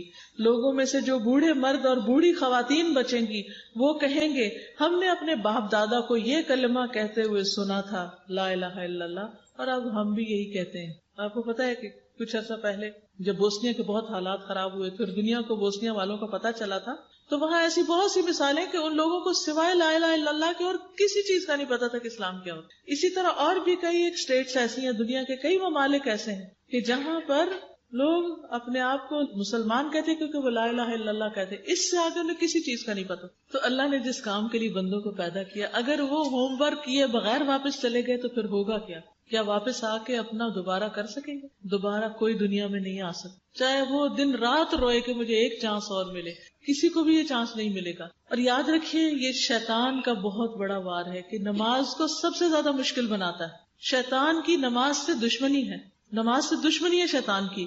قرآن مجید میں اللہ تعالیٰ فرماتے ہیں انما یرید الشیطان ان یوقع بینکم العداوۃ والبغضاء فی الخمر والمیسر ویصدکم عن ذکر اللہ وعن الصلاۃ فہل انتم منتہون. شیطان تو یہی چاہتا ہے کہ شراب اور جوئے کے ذریعے تمہارے درمیان دشمنی اور بغض ڈال دے اور تمہیں اللہ کے ذکر سے اور نماز سے روک دے، اور کیا تم باز آنے والے ہو؟ پھر اسی طرح آپ دیکھیں نماز جب ہم شروع بھی کر دیتے تو شیطان اتنے خیال ڈالتا ہے کہ وہ چاہتا ہے کہ پڑھ کے بھی نہ پڑھے اور بندے کو یہ بھی نہ پتا اس نے کیا پڑھا. اور لٹرلی کئی دفعہ ایسے ہو جاتا ہے نا کہ آپ پڑھتے ہیں تو آپ کہتے ہیں کتنا پڑھا تھا، بولا 3 پڑھی تھی 4 پڑھی تھی، کہیں میں بھول تو نہیں گئی تھی. کتنا زیادہ نماز میں بھلواتا ہے وہ، کیونکہ اس نے خود سجدے سے انکار کیا تو وہ روتا پیٹتا ہے جب بندہ سجدہ کرنے لگ جاتا ہے، بندہ نمازوں کی پابندی کرنے لگتا ہے. تو اگر کوئی شخص نماز نہیں پڑھتا تو کھلم کھلا شیطان کا دوست ہے. نبی صلی اللہ علیہ وسلم نے ایک دفعہ نماز پڑھی، پھر پڑھ کے فرمایا میرے سامنے ایک شیطان آ گیا نماز میں، کوشش کرنے لگا میری نماز توڑ دے، یعنی اتنا ستانے لگا، لیکن اللہ تعالیٰ نے اس کو میرے قابو میں کر دیا اور مجھ پہ غالب نہیں آیا. پھر نماز میں شبہ تو وہ ضروری ڈالنے کی کوشش کرتا ہے. رسول اللہ صلی اللہ علیہ وسلم نے فرمایا تم میں سے جب کوئی نماز پڑھنے کے لیے کھڑا ہوتا ہے تو شیطان آ کر اس کی نماز میں شبہ پیدا کر دیتا ہے، پھر اسے یہ بھی یاد نہیں رہتا کہ اس نے کتنی رکعتیں پڑھی. تم میں سے جب کوئی ایسا محسوس کرے تو بیٹھے بیٹھے 2 سجدے کر لے، یعنی سجدہ سہو کر لے، تو اس سے پھر نماز مکمل ہو جائے گی. کیا آپ میں سے کبھی کسی کو نماز بھولی؟ کس کو؟ کوئی ہاتھ ایسا نہیں ہوگا جو نہ کھڑا ہو. کیونکہ شیطان کیا چاہتا ہے کہ نماز ہم ایسی ادا کریں کہ وہ نہ کرنے کے برابر، محنت بھی کریں اور وہ ضائع بھی ہو جائے. تو اس لیے وہ وسوسے ڈالتا ہے. یعنی جب نماز کے لیے اذان دی جاتی ہے تو شیطان آواز نکالتا ہوا بڑی تیزی کے ساتھ پیٹ موڑ کے بھاگتا ہے تاکہ اذان کی آواز نہ سن سکے، اور جب اذان ختم ہوتی ہے تو واپس آ جاتا ہے. جو ہی تکبیر شروع ہوتی ہے پھر پیٹ موڑ کے بھاگتا ہے، تکبیر ختم ہوتی ہے تو دوبارہ آ جاتا ہے اور نمازی کے دل میں وسوسے ڈالتا ہے، کہتا ہے فلاں بات یاد کرو، فلاں یاد کرو، اور ان باتوں کی شیطان یاد دہانی کراتا ہے جن کا اسے کبھی خیال بھی نہ آیا ہو. ایسے آئیڈیاز نماز میں آنے لگتے ہیں، اور اس طرح اس کو یہ بھی یاد نہیں رہتا کہ اس نے کتنی رکعتیں پڑھی، اور یہ سراسر شیطان ہوتا ہے. تو آپ دیکھیے اگر نماز میں شیطان نہیں چھوڑتا تو باقی زندگی میں چھوڑ دے گا؟ تو ہم میں سے کون اپنے آپ کو پاکیزہ قرار دے سکتا ہے اور یہ کہہ سکتا ہے میں تو بڑا ہی نیک ہوں اور مجھے اب کسی مزید عبادت کی اور توبہ استغفار کی ضرورت نہیں؟ نہیں، ہم سب کو ضرورت ہے. تو ہم سب کو نماز میں شیطان کی کھیل سے بچنے کی ضرورت ہے. حضرت عثمان بن عفان سے مروی ہے کہ ایک شخص نے نبی صلی اللہ علیہ وسلم کی خدمت میں حاضری دی اور عرض کی یا رسول اللہ صلی اللہ علیہ وسلم، میں نماز پڑھ رہا تھا، مجھے نہیں پتا چلا کہ میں نے جفت عدد میں نماز پڑھی یا طاق عدد میں، یعنی ایون یا آڈ نمبر کتنی رکعتیں پڑھی مجھے یاد نہیں رہا. تو آپ صلی اللہ علیہ وسلم نے فرمایا اپنے آپ کو اس بات سے بچاؤ کہ تمہاری نماز میں شیطان تم سے کھیلنے لگے، تمہیں غافل کر دے. خود کو کنٹرول کرو کہ شیطان کی باتوں میں نہ لگو کہ تمہیں بھلوا ہی دے کہ تم نے کیا پڑھا. تم میں سے کوئی شخص نماز پڑھ رہا ہو اور اسے جفت اور طاق کا پتہ نہ چل سکے تو اسے سہو کے 2 سجدے کر لینے چاہیے کہ ان دونوں سے نماز مکمل ہو جاتی. تو آپ دیکھیے کہ اگر کوئی شخص بھول گیا، مثلا 3 رکعتیں پڑھی یا 4، تو وہ ان کو کتنا بنا لے؟ 3، 1 رکعت اور پڑھ لے اور آخر میں سجدہ سہو کر لے. ٹھیک ہے، آپ ہاتھ کھڑا کر رہی تھی، اب آپ پوچھ لیجیے. جی اگر غالب گمان ہے کہ 4 پڑھی ہے لیکن ایسے ہی شک پڑ گیا تو پھر آپ اور رکعت نہیں پڑھیں گے، پھر 2 سجدے آخر میں کر لیں گے، جیسے نبی صلی اللہ علیہ وسلم نے فرمایا کہ یہ سجدے نماز کو مکمل کر دیں گے، شیطان کے شر کو دور کر دیں گے. جی آپ فرمائیے. اگر وہ ہمارے دائرہ کار میں، ہماری جان پہچان میں تو پوچھ ہوگی، لیکن اگر ہم ان کو جانتے نہیں ہیں تو بھی ہمیں فکر کرنی چاہیے کہ ان تک پہنچے. آپ دیکھیں کہ جیسے آج آپ نے وقت نکال ہی لیا نا اس مجلس میں آنے کی، یاد تازہ ہو جائے. پڑھتے تو ہیں ہم نمازیں، لیکن جب دوبارہ سے انسان سنتا ہے تو اور فکر کرنے لگتا ہے، اور زیادہ دھیان دینے لگتا ہے، اوروں کی بھی فکر کرنے لگتا ہے اور کئی نئی باتیں بھی سیکھتا ہے. تو اسی طرح اپنے وقت کا کچھ حصہ ضرور نکالیں کہ جس میں آپ لوگوں کی تعلیم کا بندوبست کریں. اگر خود آتا ہے تو ٹھیک ہے، نہیں آتا تو کسی جاننے والے کو بلا کر اپنے گھر میں درس کروائیں، اپنے محلے میں کرائیں، ایسے سب لوگوں کو دعوت دیں. اگر آپ کا کوئی گاؤں ہے تو وہاں جا کر خود سارا انتظام کر کے سارے گاؤں کو بلائیں اور ان کے لیے درس کا انتظام کریں. اب تو اتنی آسانی ہو گئی ہے کہ اگر آپ ہر ہفتے نہیں جا سکتے، مہینے میں ایک دفعہ چلے جائیں اور ان کے پاس کیسٹس چھوڑ آئیں اور ان کو کہیں کہ یہ سنیں.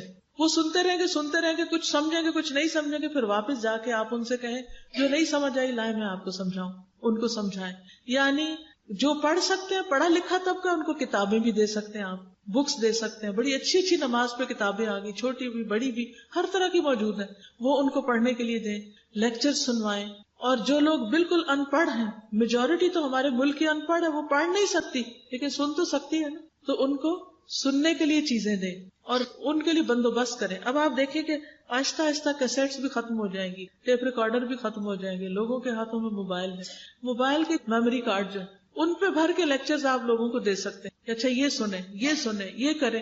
جب تک ہم منہ کھولیں گے نہیں، کسی کو بتائیں گے نہیں، تو کسی کو کیا پتا چلے گا. کل پرسوں مجھے کسی نے ایک میل بھیجی اور انہوں نے بتایا کہ 94 ایئرس کے ایک شخص ہیں جنہوں نے ورلڈ وار سیکنڈ میں حصہ لیا اور وہ روز مسجد میں جا کے نماز پڑھتے ہیں. تو اچانک تو انہوں نے نہیں شروع کر دی ہوگی نا، شروع سے عادت ہوگی مسجد جانے کی، اور پھر اللہ سبحانہ وتعالیٰ نے اس کی برکت سے ان کے اعضاء جسم سلامت رکھا اور اب بھی توفیق دی کہ وہ مسجد جائیں. آج 18 سال کا بچہ تو گھر میں سو رہا ہے اور 94 ایئرس کا بندہ مسجد جا رہا ہے. فرق کس چیز کا ہے؟ اہمیت کا فرق ہے نا.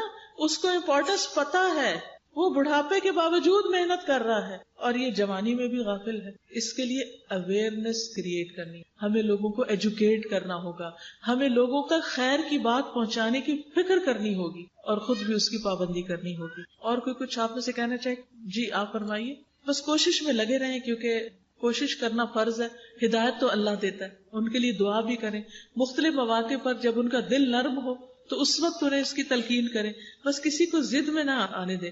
کسی نے لکھا ہے جو شخص کرسی پر بیٹھ کر نماز پڑھتا ہے کیا وہ جماعت کروا سکتا ہے؟ اس میں یہ ہے کہ وہ آخر کیوں کروائے؟ اگر کوئی اور موجود ہے تو اسی کو جماعت کروانی چاہیے، الا یہ کہ سب سے زیادہ وہ پڑھا لکھا ہے یا جیسے قرآن کے کوئی قاری ہوتے ہیں، حافظ ہوتے ہیں، تو وہ حافظ ہے اور باقی کوئی حافظ نہیں، تو اب کیا ہوگا؟ اس حافظ کو نماز پڑھانی ہوگی. لیکن کرسی پہ ساری نماز بیٹھ کے نہیں پڑھنی چاہیے. قیام کرنا چاہیے جب تک آپ کھڑے ہو سکتے ہیں. رکوع اور سجدہ زمین پر کرنا چاہیے جب تک آپ کر سکتے ہیں، اور اگر نہیں کر سکتے تو پھر کرسی کی اجازت ہے، لیکن کرسی کے آگے میز رکھنے کی ضرورت نہیں ہے. اشاروں سے بھی سجدہ ہو سکتا ہے اگر آپ جھک نہیں سکتے نیچے تک. آج کل چھوٹے نابالغ بچے اور بچیوں کے ساتھ زیادتی کے کیس بہت زیادہ ہو گئے ہیں. آپ بتائیں ہم اپنے بچوں کو کیسے گائیڈ کریں؟ بس ان کو اپنی نگاہ سے اوجھل نہ کریں، ان کو ان اٹینڈڈ نہیں چھوڑیں، ان کو اکیلے گلی بازار میں دودھ لینے اور دکان سے کچھ خریدنے مت بھیجیں. لڑکیوں کو اللہ تعالیٰ نے جو حدود رکھی ہیں وہ بڑی اہم ہیں. یعنی اگر گھر میں مرد نہیں ہے تو پھر آپ بچوں کو لے کے خود نکلیں، لیکن اکیلے بچوں کو گلی بازار میں مت کھیلنے دیں. اس میں سمجھتی ہوں کہ ماؤں کا ایک بہت بڑا حصہ ہے، اس میں مائیں بھی قصوروار ہیں، کیونکہ اللہ سبحانہ وتعالیٰ نے ماں کو یہ ذمہ داری دی ہے کہ باپ جب گھر پہ نہ ہو تو وہ کیا کرے؟ فالصالحات قانتات حافظات للغیب بما حفظ اللہ، کہ نیک عورتیں فرما بردار ہوتی ہیں، شوہر کی بات مانتی ہیں، اور وہ حفاظت کرنے والی ہوتی ہیں. حافظات للغیب، غیب کے لیے، بما حفظ اللہ، جیسے اللہ نے ان کی حفاظت کی. یعنی اللہ تعالیٰ نے جیسے ان کے حقوق کی حفاظت کی ہے تو وہ بھی شوہر کی غیر موجودگی میں شوہر کے بچوں اور اپنے گھر والوں کی نگرانی کرتی ہیں، حفاظت کرتی ہیں. حدیث میں آتا ہے کلکم راعٍ وکلکم مسئول عن رعیتہ، تم میں سے ہر شخص نگران ہے اور ہر شخص سے اس کی رعایا کے بارے میں پوچھا جائے گا. نبی صلی اللہ علیہ وسلم نے فرمایا والمرأة راعیۃ فی بیت زوجها ومسئولۃ عنہا، عورت اپنے شوہر کے گھر والوں کی نگران ہے، بچوں کی نگران ہے، اور اس سے ان کے بارے میں پوچھا جائے کہ بچوں کو کیوں چھوڑ دیا تھا اس طرح کہ کوئی ان کے ساتھ زیادتی کرے. اسی طرح ہم بعض اوقات کزنز کے ساتھ ان کو کھلا چھوڑ دیتے ہیں تو کوئی نہیں، چھوٹے ہی ہیں، ان کو ابھی کیا اتنی سمجھ نہیں. اس وقت میڈیا کی وجہ سے ہر چیز اتنی اوپن ہو چکی ہے کہ چھوٹے چھوٹے بچوں کے اندر بھی وہ ساری معلومات ہیں جو کبھی بڑے بڑوں کو نہیں ہوتی تھی. جو نمازیں چھوٹ گئی ہوں ان کی گنتی معلوم نہ تو کیا کریں؟ کثرت سے نوافل پڑھیں، کیونکہ ابھی آپ نے پڑھا نا کہ جن کے فرائض کی کمی ہوگی وہ نوافل سے پوری کر دی جائے گی. اکثر علماء کہتے ہیں کہ آپ کے پاس وقت کم ہو تو صرف فرض پڑھ لیا کریں. کبھی کبھار تو ایسا ہو سکتا ہے لیکن یہ نہیں کہ ہم ویسے ہی ساری زندگی ہماری بھاگ دوڑ کی اور بزی ہیں تو ہم صرف فرض پر گزارا کرتے رہیں. اکثر لوگ فجر کی نماز میں سستی کرتے ہیں، جب سو کر اٹھتے ہیں تو باقاعدگی سے فجر پڑھ لیتے ہیں. کیا یہ طریقہ درست ہے؟ آپ ہی بتائیے. کیا آپ کو معلوم ہے کہ نبی صلی اللہ علیہ وسلم کو ایک دفعہ خواب میں 2 فرشتے لے کر گئے اور انہوں نے دیکھا کہ ایک شخص کے سر پر پتھر مارا جاتا ہے اور سر کچلا جاتا ہے، پھر وہ دوبارہ درست ہو جاتا ہے. تو انہوں نے ان سے پوچھا کہ یہ کون ہے؟ تو آپ کو یاد ہے کیا بتایا گیا تھا؟ یہ وہ شخص ہے جو فجر کی نماز میں سستی کرتا ہے. اور پھر آپ دیکھیے کہ نبی صلی اللہ علیہ وسلم فجر کی 2 سنتوں کے بارے میں فرماتے ہیں یہ مجھے دنیا اور دنیا کی ہر چیز سے زیادہ پیاری ہے، اور یہ سنت نماز ہے فجر کی. کہاں یہ کہ فرض کو کوئی چھوڑ دے. کیا استاد کی یہ خواہش ہونی چاہیے کہ جب وہ آئے تو اس کے شاگرد کھڑے ہوں؟ نہیں، نبی صلی اللہ علیہ وسلم نے اس سے منع کیا ہے. جب والدین اولاد کو نماز مار کر کہتے ہیں تو یہ بہت سختی سے پیش آتے ہیں. اکثر حدیث کوٹ کرتے ہیں کہ 10 سال کے بچے کو نماز نہ پڑھے تو مارا جائے. آپ بتائیے رویہ بچوں کو نماز کا عادی کیا بنائے گا؟ دیکھیں اگر آپ نے اس سے پہلے حکم پر عمل کر لیا نا کہ 7 سال سے شروع کر لیا تو 3 سال میں ان کو نماز کی عادت پڑ چکی ہوگی، پھر ان کو 10 سال میں مارنا ہی نہیں پڑے گا. اللہ یہ کہ کوئی بہت ہی ایسا ڈھیٹ ہو تو اس میں بھی کیا ہے کہ انسان ایسی مارنا مارے کہ وہ بےچارے معصوم بچے جو ہیں وہ بے ہوش ہی ہو جائیں. یعنی اس میں انتقام لینے والی مارنی ہونی چاہیے. مطلب یہ کہ کوئی ایسی ضرب لگائے انسان کے سستی ان کی ختم ہو جائے، اٹھ کے کھڑے ہو جائیں. شادی والے دن وقت پہ نماز پڑھنا بہت مشکل ہوتا ہے. وہ کیوں؟ آپ اتنا ہنگامہ اکٹھا ہی کیوں کرتے ہیں کہ آپ کی نماز رہ جائے؟ کیا جمع کر سکتے؟ نہیں، اپنے وقت پر ہی پڑھیں گے. کیا مشکل ہے؟ میں نے تو اپنی شادی کے دن سب نمازیں پڑھی کہ مجھے تو کوئی مشکل نہیں ہے. اصل میں اللہ تعالیٰ دیکھنا ہی یہ چاہتا ہے کہ خوشی کے موقع پر، غم کے موقع پر، مصروفیت کے موقع پر میں ان کو سب سے زیادہ پیارا ہوں یا نہیں، میری طرف آتے ہیں یا نہیں. لوگ دعائیں کرتے ہیں اللہ رشتہ ہو جائے، رشتہ ہو جائے. رشتہ ہو گیا، اب جو ہی رشتہ ہوا بازاروں کے چکر شروع ہو گئے، نمازیں جانے لگی. شادی کا دن آیا، نماز گئی. ولیمہ ہے، نماز گئی. بعد میں شوہر کے ساتھ تعلق ہے، نماز گئی. جس رب نے آپ کی دعا سنی، آپ کو گھر دیا، سب سے پہلے اسی کا حق بھلا دیا. کیا واپس اللہ کے پاس نہیں جانا؟ پھر کوئی ضرورت نہیں پڑے گی اس کی. تو اس لیے خدا سے ڈرنا چاہیے. چلیے جزاکم اللہ خیرن، ٹائم ہو چکا ہے. اللہ تعالیٰ آپ کے آنے کو، بیٹھنے کو، سننے کو قبول فرمائے. آپ کو، آپ کی اولادوں کو، آپ کے رشتہ داروں کو نمازی بنائے. وآخر دعوانا ان الحمد للہ رب العالمین. سبحانک اللہم وبحمدک، اشہد ان لا الہ الا انت، استغفرک واتوب الیک. السلام علیکم ورحمۃ اللہ وبرکاتہ.